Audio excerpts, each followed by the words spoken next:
N'aie pas confiance en ton salaire. Il ne t'aime pas. S'il t'aimait, il resterait plus longtemps.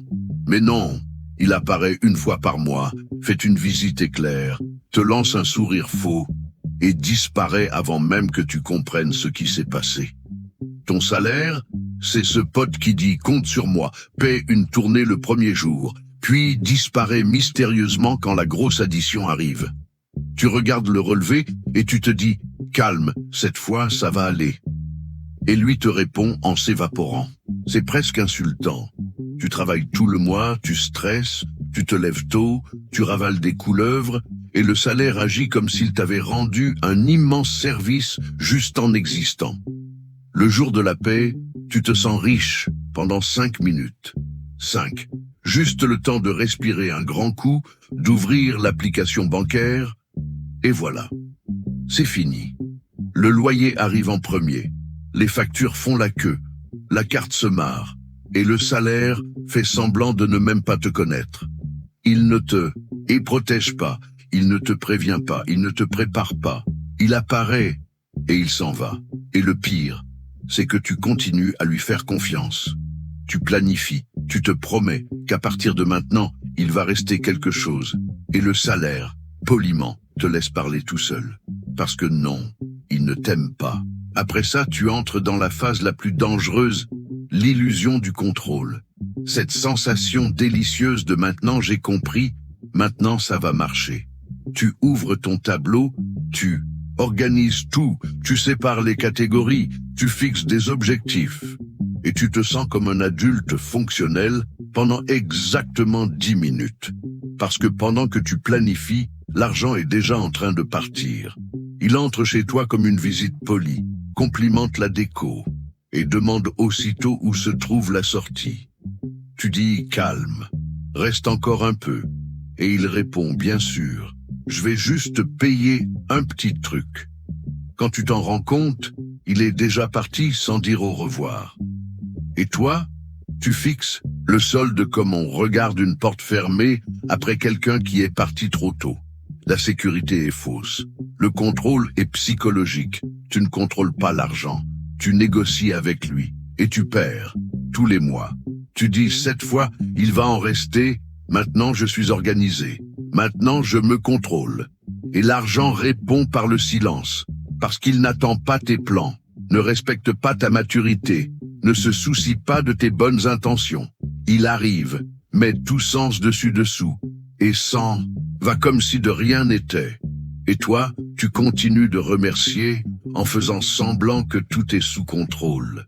Et là, tu commences à comprendre le coût invisible. Parce que l'argent ne part pas seulement au supermarché, non. Il part dans ces petites décisions que tu prends en pensant être malin. Ah, je vais acheter ce petit café, mais pas tous les jours. Et à la fin, bien sûr, tous les jours. Le café s'en va, mais le regret reste. Et le pire, c'est que tu ne t'en rends même pas compte. Le coût invisible est dans le quotidien, dans ces petites choses que tu fais et que tu fais ensuite semblant de ne pas avoir faites. Dans cette mensualité que tu pensais pouvoir assumer, mais au final, devine quoi? Tu le sais déjà. Ça devient de la culpabilité. Une culpabilité déguisée en bon sens. Tu ressens cette pression de faire les choses correctement, alors qu'au fond, tu ne fais que repousser le problème au mois suivant. Et franchement, cette sensation de contrôle disparaît avec la dernière goutte de café, en même temps que cet objet que tu as jugé nécessaire et acheté en promotion. Et devine qui paie la note? Ce salaire qui fait semblant de t'aimer, mais qui connaît à peine ton nom.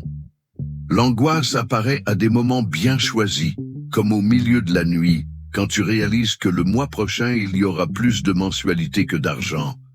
Ah, mais ça va, ce n'est qu'un mois de plus. Le problème, c'est que le mois suivant arrive, puis l'autre, et encore l'autre, jusqu'au moment où tu ne sais plus si tu dépenses ou si tu essaies juste de survivre. Et le salaire, comme toujours, se contente de regarder. Et puis arrive la partie la plus difficile à admettre. Peut-être que le salaire n'est pas le méchant de cette histoire, mais ce n'est pas non plus le héros. Il n'est pas là pour te sauver ni pour te détruire. Il joue simplement un rôle bien trop petit face à la vie immense que l'on essaie de financer. Le problème commence quand tu attends de la loyauté de quelque chose qui n'a jamais promis de rester. Le salaire ne te déteste pas, il n'a juste pas été conçu pour tout régler. Et peut-être qu'il y a un côté positif à ça, aussi agaçant que ce soit de l'admettre. Parce que c'est précisément cette instabilité qui t'oblige à réfléchir, à mieux choisir, à arrêter de faire semblant que tout est sous contrôle quand ce n'est pas le cas. L'argent va et vient, ça a toujours été ainsi. L'erreur, c'est de croire qu'il définit qui tu es ou combien tu vaux. Il passe vite, disparaît, te met à l'épreuve, mais il révèle aussi, il montre tes limites, tes illusions, tes excès. Au final, ne pas faire confiance à son salaire, ce n'est pas du pessimisme, c'est de la lucidité. Et maintenant, j'aimerais savoir, à quel moment as-tu réalisé que ton salaire non plus ne t'aimait pas tant que ça ?